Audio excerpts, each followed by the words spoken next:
Les sinistrés des pluies diluviennes de Dibaya dans le Kasaï central ont reçu une assistance du président de la République, une aide humanitaire remise au maire de la ville de Chilumbu par le conseiller du chef de l'État au Collège des hydrocarbures. Les bénéficiaires de ces dons ont à leur tour remercié le chef de l'État et toute la délégation pour cette fin. Dibaya, un des 5 territoires qui composent la province du Kasaï central. Ce territoire a connu en date du 21 septembre 2020 une situation catastrophique due à une forte pluie torrentielle qui a causé ainsi d'énormes dégâts, tant matériels qu'humains. Le premier affecté, c'est les écoles dont les élèves sont condamnés à rester à la maison parce que leurs écoles sont détruites par cette pluie. Kawa Yuntumba, étudiant à l'épée Moussoumbo en 5e primaire, nous montre comment son école a été touchée. Une forte pluie s'est abattue et on a emporté notre toiture et les murs écroulés. Et ça nous a attristés. Je suis obligé de rester à la maison à cause de ça. Pareil pour Ilunga Kabwe, 3e primaire, qui nous conduit aussi là où il étudiait et lance un cri d'alarme pour qu'il regagne l'école.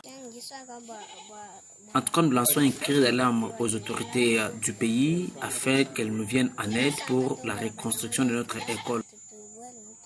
Son père, Ndumba Benjamin, pendant cette période, lui, s'exerce à la maison avec Ilunga pour qu'il ne perde plus la matière. Vraiment, ça fait très mal. Nous sommes troublés par la perte de cette école. Les enfants restent à la maison. Nous sommes vraiment touchés par cette situation. C'est pourquoi nous cherchons quand même une assistance de la part de l'État pour résoudre les situations qui touchent notre milieu. D'autres victimes sont les paisibles citoyens. Tenez, 428 maisons ont perdu des toitures et murs. La maison de cette veuve n'a pas été épargnée. Elle nous relate. D'abord, c'était un vent violent qui a réussi à emporter ma toiture. Puis la pluie. Regardez vous-même l'état de cette maison. J'ai failli mourir ce jour-là. Quant à l'autre, Kapinga Jacqueline, ses 2 enfants ont été blessés dans la maison et elle-même avait perdu des connaissances.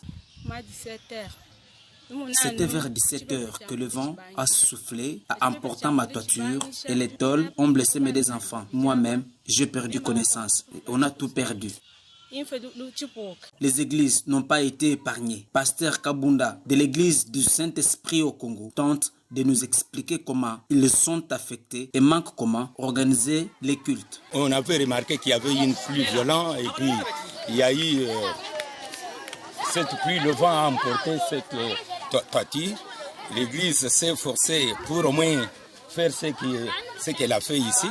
La pluie a emporté la toiture de l'église. La pluie a emporté la toiture aussi du bureau de l'épée Mbamba Kamana. La nouvelle société civile de Dibaya, qui a documenté cette catastrophe, présente ses inquiétudes face aux événements qui se déroulent à chaque saison à Dibaya. C'est une situation qui a bouleversé d'abord la population. Vous voyez que nous venons de quitter des phénomènes comme on a en Sapou, qu'on a emporté encore plus par des écoles à travers les territoires et la ville de Chimbulu. Au moment où je vous parle, les enfants sont en train de chômer à la maison. C'est la situation qui a bouleversé d'abord la situation scolaire dans notre territoire et la ville de Chimbulu. Et face à cette situation malheureuse, le chef de l'État, Félix Antoine Tshisekedi Tshilombo, a dépêché une délégation sur place, constituée de députés nationaux et provinciaux, en vue d'assister les sinistrés. 13 460 tôles et clous, c'est l'assistance Kamen John Kabeya Shikai qui a procédé à la remise de cette assistance en présence de plusieurs personnalités. Il y a eu une très forte pluie qui s'est abattue sur tous les territoires de Dibaya. Là, nous avons connu beaucoup de dégâts. D'abord au niveau des écoles, des églises, il y a des maisons qui ont été emportées. Il y a eu même beaucoup de blessés. C'est comme ça, en collaboration avec les autorités du pays, nous avons sollicité une assistance. C'est cette assistance-là que nous sommes venus remettre à la population sinistrée. Le maire de la ville de Chimbulu, qui a réceptionné cette assistance, remercie de vive voix le chef de l'État, tout en promettant une distribution équitable.